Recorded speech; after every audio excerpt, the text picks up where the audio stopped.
नमस्कार साथियों, सारथी गुरुकुल में आप सभी का स्वागत है। इस डेली करंट अफेयर सीरीज को आगे बढ़ाते हुए हम आज डिस्कस करने वाले हैं 18 जुलाई 2022 के महत्वपूर्ण खबरों पे। दोस्तों, आज है 18 जुलाई और आज मनाते हैं विश्व भर में नेल्सन मंडेला दिवस। आप सबको पता होगा कि ये फार्मर फॉर्मर साउथ अफ्रीका के प्रेसिडेंट रह चुके हैं। दोस्तों, इंपॉर्टेंट है जिस तरह से उन्होंने वहां रंग भेद की नीति पे काम किया है, वैसे ही हम भी अपने जीवन में कुछ ऐसे महत्वपूर्ण कार्य करें जिससे लोग हमें अप्रिशिएट करें। दोस्तों, इन्हीं सभी सारे शुभकामनाओं के साथ चलिए देखते हैं आज कौन कौन सी खबरें हैं जो कि सुर्खियों में रही।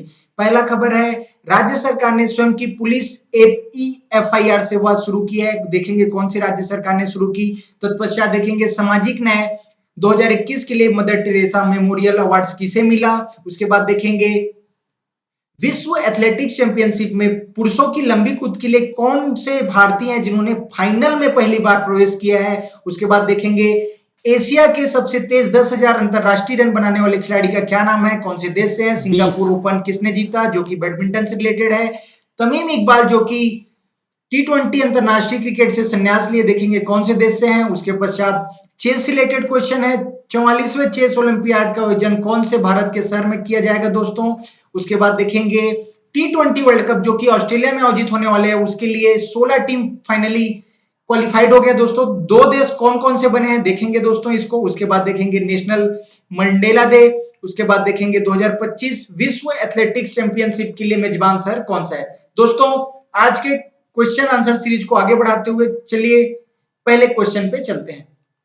पहला क्वेश्चन है, किस राज्य सरकार ने 15 जुलाई 2022 को स्वयं की पुलिस ऐप और ईएफआईआर सेवा शुरू की है। दोस्तों, आप सबको पता होगा कि अब जब हम 21वीं सदी के दुनिया में रह रहे हैं, एआई जो कि इंपॉर्टेंट रोल निभा रहे हैं, आर्टिफिशियल इंटेलिजेंस, इसी को प्रायोगिक रूप से जीवन में लागू करने के लिए और प्रासंगिक बनाने के लिए दोस्तों यह योजना लाई गई है ईएफआईआर। आपको पता होगा अब जब हम टेक्नोलॉजी का इतना यूज कर रहे हैं तो बिना बिना पुलिस स्टेशन में जाए दोस्तों ऐसा ईएफआईआर दर्ज करवाया जा सकता है। आप फोटो में देख सकते हो पुष्कर सिंह धामी को, वहां से आप अनुमान लगा सकते हो इस क्वेश्चन का आंसर क्या होगा। इस क्वेश्चन का आंसर है दोस्तों, उत्तराखंड सरकार ने हाल ही में ऐसी पुलिस ऐप और ईएफआई सेवा शुरू की है। दोस्तों, इंपॉर्टेंट है, याद रखिएगा। आप ये देख सकते हैं उत्तराखंड आंसर। यदि गोवा की बात करूं, गोवा की राजधानी पणजी, गुजरात की राजधानी गांधीनगर, उत्तराखंड की राजधानी देहरादून और पंजाब की राजधानी चंडीगढ़, गुजरात की राजधानी गांधीनगर और गोवा की राजधानी पणजी। दोस्तों, यदि बात करें उत्तराखंड की तो उत्तराखंड में दो चार चीजें जो कि इंपॉर्टेंट है, जैसे हाल ही में चुनाव हुआ है, विधानसभा सीट पूछा जाता है कितना है, 70। दूसरा चीज, भारत का पहला national park Jim Corbett national park, याद रखिएगा। उसके तत्पश्चात याद रखिएगा राजा जी नेशनल पार्क और Nanda Devi national park. Important है, नंदा देवी एक नेशनल पार्क है और एक है बायोडाइवर्सिटी, इंपॉर्टेंट है, याद रखिएगा। चलिए चलते हैं आज के दूसरे क्वेश्चन पे। ये रहा इसका आंसर और ये रहा इसका डिटेल्स। आज का दूसरा क्वेश्चन है, जुलाई 2022 में सामाजिक न्याय 2021 के लिए मदर टेरेसा मेमोरियल अवार्ड से किसे सम्मानित किया गया। दोस्तों, आप इमेज में देख सकते हैं वर्तमान के जो महाराष्ट्र के गवर्नर जी हैं भगत सिंह कोश्यारी द्वारा यह अवार्ड दिया मिर्जा को दिया जा रहा है। दोस्तों, आप इमेज से अनुमान लगा सकते हैं इसका आंसर है दिया मिर्जा। दोस्तों, भगत सिंह कोश्यारी एक इंपॉर्टेंट पर्सनालिटी है जो कि अभी हाल ही में चर्चों में रहा, जब महाराष्ट्र में उथल पुथल था, एक पॉलिटिकल क्राइसिस देखा जा रहा था, जब शिवसेना के एमएलए जब एक नई सरकार बनाने जा रहे थे। तो इंपॉर्टेंट है दोस्तों, याद रखिएगा, वहां राज्यपाल का रोल इंपॉर्टेंट हो गया था। यदि बात करें इस क्वेश्चन के आंसर की, इस क्वेश्चन का आंसर है दिया मिर्जा। दोस्तों, इस क्वेश्चन के आंसर की डिटेल में एक चीज टर्म आपको दिख रहा होगा, यूएनईपी के बारे में बताना चाहूंगा, यूनाइटेड नेशन इन्वायरमेंट प्रोग्राम। दोस्तों, 1972 में जब एक ऐसी समस्या खड़ी हुई जिसमें सारे देश मिलके ये समस्याओं को दूर करने के लिए पहली बार मिले दोस्तों पर्यावरण के क्षेत्र पे, स्टॉकहोम सम्मेलन जानते होंगे, स्टॉकहोम स्वीडन की राजधानी, पहली बार वहां मिले। वहीं से ही एक कॉन्सेप्ट आया यूएनईपी का, यूनाइटेड नेशन इन्वायरमेंट प्रोग्राम। इसका हेडक्वार्टर है केन्या के नैरोबी में। और एक चीज याद रखिएगा, 5 जून को प्रतिवर्ष पर्यावरण दिवस मनाते हैं दोस्तों। इसके अलावा आप याद और क्या रखिएगा, भारत देश ने क्या क्या इनिशिएटिव लिया आफ्टर 1972 स्टॉकहोम समिट। दोस्तों तीन चीजें याद रखिएगा। पहला, 1972 में वन्यजीव संरक्षण अधिनियम पारित किया गया। 1973 में टाइगर प्रोजेक्ट लॉन्च किया गया। 1974 में वाटर पॉल्यूशन कंट्रोल बोर्ड लाया गया। उसके बाद 1986 पर्यावरण संरक्षण अधिनियम पारित किया गया दोस्तों। उसके बाद सन 2002 में याद रखिएगा विशेष रूप से बायोडाइवर्सिटी अधिनियम, जैव विविधता अधिनियम पारित किया गया भारत के संसद द्वारा। इंपॉर्टेंट है, याद रखिएगा, बेहद इंपॉर्टेंट क्वेश्चन जब हम बात करते हैं यूएनईपी से रिलेटेड सारे क्वेश्चन की। दोस्तों चलते हैं आज के तीसरे क्वेश्चन। आज का तीसरा क्वेश्चन है 16 जुलाई 2022 को विश्व एथलेटिक्स चैंपियनशिप में पुरुषों की लंबी कूद के फाइनल में प्रवेश करने वाले पहले भारतीय कौन बने। आपको दोस्तों एक चीज हिंट करनी चाहिए, जब हम किसी भी खेल में प्रतिस्पर्धा में भाग लेते हैं तो हमारा जो अभी तक भारत का रिकॉर्ड रहा है, या तो हम शूटिंग में लाते हैं मेडल, या तो हम बैडमिंटन में मेडल लाते हैं, या क्रिकेट में कुछ अच्छा करते हैं, लेकिन एथलेटिक्स जो कि गेम्स होते हैं उसमें हमने ज्यादा बेस्ट परफॉर्मेंस नहीं दिया अभी तक। भारत का ये मेडल टैली में कभी एथलेटिक्स का रोल नहीं रहता, तो ये इंपॉर्टेंट हो जाता है, वो भी फाइनल में प्रवेश करने वाले। दोस्तों इंपॉर्टेंट है, मुरली श्री शंकर जी को याद रखिएगा। इंपॉर्टेंट है, धावक है जिन्होंने फाइनल में प्रवेश किया है। इंपॉर्टेंट क्वेश्चन है दोस्तों, याद रखिएगा। ये देख सकते हैं आंसर। यदि बात करूं धावकों की, धावकों जो रनिंग करते हैं, तो दो तीन नाम याद है। जैसे पीटी उषा को याद रखिएगा। पीटी उषा जो कि एक कुछ अंकों से चूक गई थी, नहीं तो उनका भी एक मेडल तय था। किसके लिए? ओलंपिक में। पीटी उषा जी को अब हाल ही में मनोनीत किया गया राज्यसभा सांसद के लिए। दूसरा, हिमा दास को याद रखिएगा, असम से आते हैं, भिंग एक्सप्रेस बोलते हैं। दूती चंद को याद रखिएगा, दूती चंद उड़ीसा से आती है। इंपॉर्टेंट है दोस्तों, ये रहा इसके डिटेल्स, याद रखिएगा दोस्तों। चलते हैं आज के चौथे क्वेश्चन। चौथा क्वेश्चन है, एशिया के तेज 10,000 अंतरराष्ट्रीय रन बनाने वाले खिलाड़ी कौन बने। दोस्तों आपको दो चीजें इमेज में दिख रही है, दो लोगों का नाम, और फॉर्मर कैप्टन है विराट कोहली जी, और बाबर आजम जी प्रेजेंट में कैप्टन है और कप्तानी अभी भी कर रहे हैं पाकिस्तान। दोस्तों इंपॉर्टेंट है, और ये यदि मैं इस क्वेश्चन के आंसर की बात करूं, इस क्वेश्चन का आंसर है बाबर आजम। बाबर आजम ने हाल ही में संयुक्त रूप से सुनील गावस्कर और विराट कोहली का रिकॉर्ड तोड़ दिया। दोस्तों बहुत बेहतरीन बैट्समैन है, और हाल ही में वर्ल्ड टी20 रैंकिंग, ओडीआई रैंकिंग में टॉप में बने हुए हैं, और कंसिस्टेंसी परफॉर्मेंस दे रहे हैं। दोस्तों बहुत इंपॉर्टेंट सवाल है, याद रखिएगा। यदि बात करें हम क्रिकेट की दोस्तों, तो क्रिकेट में कुछ चीजें आपको याद आनी चाहिए। जैसे क्रिकेट के हाल ही में कौन कौन से टूर्नामेंट हुए जो इंपॉर्टेंट है। जैसे अभी मैं नेक्स्ट क्वेश्चन या दो तीन क्वेश्चन के बाद एक क्वेश्चन डील करूंगा दोस्तों। टी20 वर्ल्ड कप के लिए दो टीम ने क्वालिफाई किया है, तो उसमें भी यह चीज मैं बताऊंगा। जैसे टी20 वर्ल्ड कप 2022 कहां आयोजित होगा, तो ये होगा ऑस्ट्रेलिया में। दूसरा, वर्ल्ड टेस्ट चैंपियनशिप जो कि 2021 में होगा, उसके विजेता टीम कौन थे? न्यूजीलैंड। 2021 में टी20 वर्ल्ड कप हुआ जो कि दुबई और ओमान में हुआ, उसके चैंपियन टीम कौन रही? दोस्तों याद रखिएगा, ऑस्ट्रेलिया।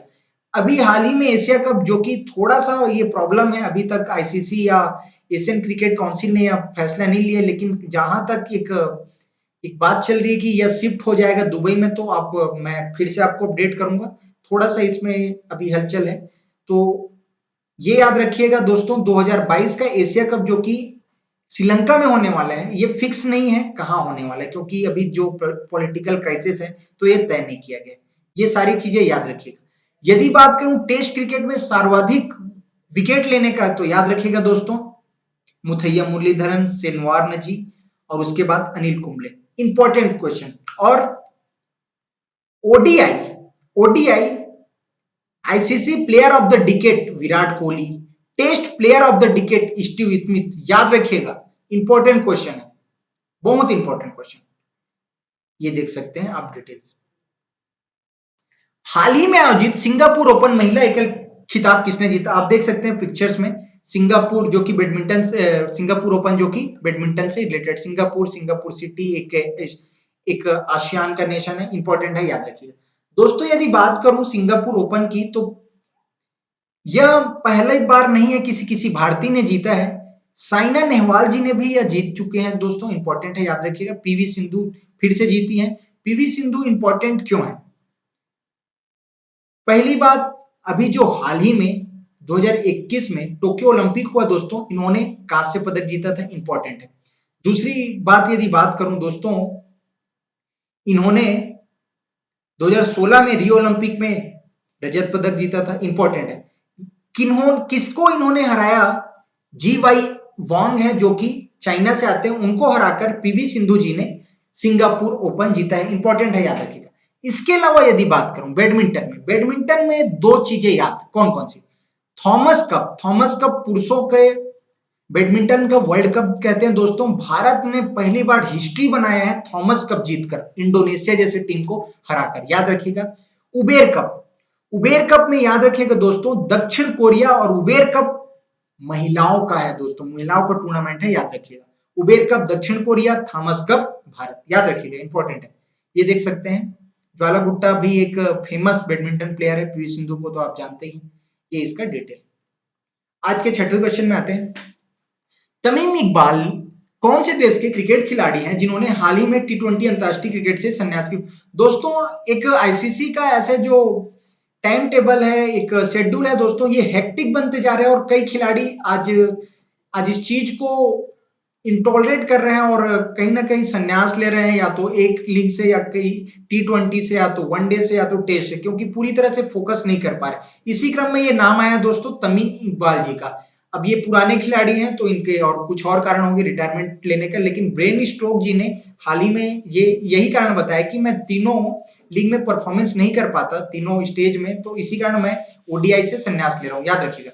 तमीम इकबाल एक बांग्लादेश के मशहूर खिलाड़ी हैं, फेमस खिलाड़ी हैं। 2011, 2015, 2019 के इन्होंने वर्ल्ड कप भी खेला है, काफी फेमस प्लेयर। यदि बात करूं बांग्लादेश की दोस्तों, तो बांग्लादेश से रिलेटेड क्या चीज याद? बांग्लादेश की राजधानी है ढाका, बांग्लादेश की करेंसी है टका, बांग्लादेश में है बिम्स्टेक का हेडक्वार्टर, याद रखिएगा। बांग्लादेश के साथ हमारा जो युद्ध अभ्यास होता है संप्रीति, याद रखिएगा दोस्तों। एक और चीज, शेख हसीना वहां की प्रधानमंत्री है, और श्याम बेनेगल जी मुजीबुर रहमान जी के ऊपर एक मूवी बना रहे हैं, इंपॉर्टेंट है याद। मिताली एक्सप्रेस हमारे और बांग्लादेश के बीच में 1971 में बांग्लादेश आजाद हुआ दोस्तों, इंपॉर्टेंट है ये चीजें। और एक और पद्मा पुल का निर्माण दोस्तों, बांग्लादेश में सर्वाधिक लंबा पद्मा पुल, इस जानना चाहिए आपको कि पद्मा पुल, गंगा का नाम पद्मा हो जाता है बांग्लादेश में जाने के बाद, इंपॉर्टेंट है, याद रखिएगा। ये इसके आंसर है और ये डिटेल्स आप देख सकते हैं। चलते हैं आज के सातवें क्वेश्चन। सातवां क्वेश्चन है, 44वें चेस ओलंपियाड का आयोजन भारत के कौन से शहर में आयोजित किया जाएगा? दोस्तों, यदि मैं इस टूर्नामेंट की बात करूं तो यह टूर्नामेंट जो कि रशिया में आयोजित होने वाला, तो दोस्तों आपको पता ही होगा फरवरी से रशिया और यूक्रेन के बीच एक कॉन्फ्लिक्ट चला ही आ रहा है, पूरा देश परेशान है, महंगाई है, सारी चीजें आज ओवरफ्लो हो जा रही है दोस्तों। इन्हीं चीजों के कारण अब ये टूर्नामेंट भारत में आ गया है दोस्तों, भारत इसका होस्ट कर रहा है, पहली बार भारत में होस्ट हो रहा है ये टूर्नामेंट, इंपॉर्टेंट है, याद रख सकते हैं, देख सकते हैं आप मोदी जी को। दोस्तों, यदि बात करूं चेस ओलंपियाड कहां आयोजित होने वाला है? चेन्नई में आयोजित होने वाला है दोस्तों, महाबलीपुरम में, इंपॉर्टेंट है, चेन्नई महाबलीपुरम तमिलनाडु का है, इंपॉर्टेंट है। इसके अलावा बात करूं, चेस का नर्सरी बोलते हैं दोस्तों तमिलनाडु को, इंपॉर्टेंट खिलाड़ी बहुत सारे, जैसे विश्वनाथन आनंद, कनेरी हम्पू, प्रागन नंदा, डी कुकेश, इंपॉर्टेंट है, इन्होंने ग्रांड स्लैम तो ग्रांड मास्टर बने ही हैं और बहुत सारे टूर्नामेंट भी जीते, इंपॉर्टेंट है। यदि बात करूं विश्वनाथन आनंद की, तो माइंड मास्टर उनका बुक है, याद रखिएगा। और प्रागन नंदा, मैग्नस कार्लसन जी को नॉर्वे के फेमस चेस चैंपियन है, उनको हराए थे, याद रखिएगा प्रागन नंदा को, ठीक है दोस्तों, देख सकते हैं आप ये डिटेल्स। आठवां क्वेश्चन है, हाल ही में कौन से दो देशों ने 2022 में होने वाले टी20 वर्ल्ड कप के लिए क्वालिफाई किया है? दोस्तों, आप सबको मैं पहले ही क्वेश्चन में बताया था कि टी20 वर्ल्ड कप जो कि ऑस्ट्रेलिया में आयोजित होने वाला है दोस्तों, तो कुछ 16 टीम इस बार भाग लेगी, तो 16 टीम के लिए अभी क्वालिफायर राउंड हो रहा था, इसमें फाइनली जिम्बाब्वे और नीदरलैंड ने पास कर लिया है ये क्वालिफाइंग राउंड दोस्तों, इंपॉर्टेंट है, याद रखिएगा। 16 टीम दो ग्रुप में डिवाइडेड होगी, 8-8 ग्रुप में, यहीं से सेमीफाइनलिस्ट तैयार होंगे दोस्तों, इंपॉर्टेंट है। कहां आयोजित होने वाला है टी20 कप? ऑस्ट्रेलिया में नवंबर अक्टूबर में आयोजित होगा। उसके लिए कौन कौन सी टीम ने क्वालिफाई किया है? जिम्बाब्वे और नीदरलैंड। इंपॉर्टेंट है। हाँ, क्रिकेट की बात आई है, वहां तो ये चीज नहीं बता पाया था, ये चीज याद रखिएगा। 2021 में हाल ही में महिला विश्व कप क्रिकेट का आयोजित हुआ, कहां हुआ? न्यूजीलैंड में। और कौन सी टीम ने जीता? ऑस्ट्रेलिया ने, याद रखिएगा। बर्मिंघम में फिर से क्रिकेट को कॉमनवेल्थ गेम में शामिल किया गया है। भारतीय खिलाड़ी हरमनप्रीत कौर कप्तानी करेंगी भारतीय महिला टीम की। मिताली राज, शाबाश मिट्टू, इनके ऊपर बुई बन रही है दोस्तों, इंपॉर्टेंट है, याद रखिएगा।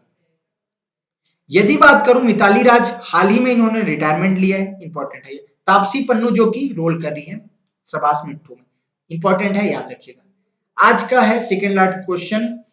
निम्न में से कौन से दिन प्रति वर्ष नेशनल मंडेला दिवस मनाया जाता है? नेल्सन मंडेला दिवस। नेल्सन मंडेला दिवस दोस्तों एक ऐसी हस्ती जिन्हें 1993 में नोबेल पीस अवार्ड मिल चुका है, भारत रत्न अवार्ड भी मिल चुका है। इंपॉर्टेंट रोल है इनका एक सोशल रिफॉर्म लाने में दोस्तों, रंग भेद की नीति को समाप्त करने में। इंपॉर्टेंट 25 से 30 साल ये जेल में रहे दोस्तों, इंपॉर्टेंट है, याद रखिएगा।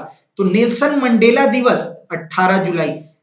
फॉर्मर प्रेसिडेंट कहां के? दक्षिण अफ्रीका के। अभी कौन है? सिरिल रामाफोसा, याद रखिएगा, इंपॉर्टेंट है दोस्तों। यदि जुलाई के इंपॉर्टेंट डे में बात आती है तो हमें कौन कौन से डेट याद रखने चाहिए? पहला है 1 जुलाई जीएसटी दिवस, डॉक्टर दिवस, और हाल ही में सिंगल यूज प्लास्टिक को बैन किया गया। उसके अलावा 11 जुलाई याद है आपको, जनसंख्या दिवस, इंपॉर्टेंट है दोस्तों। 12 जुलाई आपको पता है मलाला दिवस, पाकिस्तानी एक शांति नोबेल शांति अवार्डी, ठीक है। 18 जुलाई याद है दोस्तों। और 29 जुलाई इंपॉर्टेंट है, याद रखिएगा, विश्व टाइगर दिवस। बहुत इंपॉर्टेंट क्वेश्चन, 29 जुलाई याद रखिएगा। चलते हैं आज के अंतिम क्वेश्चन, ये देख सकते हैं बेटे। 2025 विश्व एथलेटिक्स चैंपियन के लिए मेजबान शहर के रूप में किस शहर को चुना गया है? दोस्तों आप इमेज में देख सकते हैं, इसका आंसर है टोक्यो। टोक्यो के बारे में याद रखिएगा, टोक्यो जापान की राजधानी है, टोक्यो। दोस्तों जापान के बारे में आई है तो चीजें याद क्या क्या रहना चाहिए? देखो, बर्लिन जर्मनी की राजधानी है, दुबई यूएई में एक सिटी है दोस्तों, ठीक है। बीजिंग चाइना की राजधानी और टोक्यो जापान की। दोस्तों हाल ही में शिंजो आबे जी, जापान के फॉर्मर पीएम, उनकी हत्या कर दी गई दोस्तों, इंपॉर्टेंट। दूसरा, टोक्यो में हाल ही में पैरालंपिक और ओलंपिक 32वें पैरालंपिक और ओलंपिक का आयोजन हुआ, इंपॉर्टेंट है, याद रखिएगा। इसके अलावा क्वेड समिट दोस्तों, क्वेड में 4 देश आते हैं, पहला है अमेरिका, दूसरा है जापान, तीसरा है ऑस्ट्रेलिया और चौथा है हमारा देश भारत। 4 देशों का सम्मेलन हुआ, कहां? हाल ही में मोदी जी गए थे जापान में, इंपॉर्टेंट है, याद रखिएगा। और इस क्वेश्चन की बात करें, इस क्वेश्चन के आंसर की बात करें तो इस क्वेश्चन का आंसर है दोस्तों टोक्यो। दोस्तों यदि कुछ चीजें जो कि हाल ही में आयोजित होने वाली, जैसे कुछ टूर्नामेंट, यदि बात करें फुटबॉल से रिलेटेड तो 2022 का फुटबॉल कहां होने वाला है? विश्व कप कतर दोहा में। 2022 का कॉमनवेल्थ गेम कहां होगा? इंग्लैंड बर्मिंघम, याद रखिएगा दोस्तों। 2022 में होने वाला था एशियन गेम, जो कि उसको पोस्टपोन्ड कर दिया है कोरोना के कारण। वह कहां आयोजित होगा? चीन में। 2023 में अभी रिशेड्यूल्ड हुआ है। 2022 में दोस्तों आपको पता है T20 वर्ल्ड कप, ठीक है। उसके बाद यदि बात करें 2024 का ओलंपिक कहां होगा? पेरिस में। 2028 का ओलंपिक कहां होगा? लॉस एंजलिस अमेरिका में। 2032 का ओलंपिक कहां होगा? ब्रिस्बेन ऑस्ट्रेलिया में, इंपॉर्टेंट है, याद रखिएगा, बेहद इंपॉर्टेंट क्वेश्चन। ये सारे टूर्नामेंट हाल ही में वर्षों में आयोजित कराए जाएंगे। जब आप कुछ गेम से रिलेटेड आते हैं तो इसी चीज को रिलेट करके पढ़िएगा, बहुत दिनों तक याद रहता है। और यही बेस्ट तरीका होता है, जब हम किसी चीज को पढ़ रहे हैं तो उससे रिलेटेड सारी चीजें हम कवर कर लें। दोस्तों आज के वीडियो को यहीं समाप्त करते हैं। मैं आशा करता हूं ये वीडियो आपको अच्छी लगी हो। यदि अच्छी लगी हो, नॉलेजेबल हो, तो प्लीज चैनल को सब्सक्राइब कीजिए, लाइक कीजिए, शेयर कीजिए और अपने डाउट कमेंट सेक्शन में पूछिए। थैंक यू और ऑल द बेस्ट दोस्तों।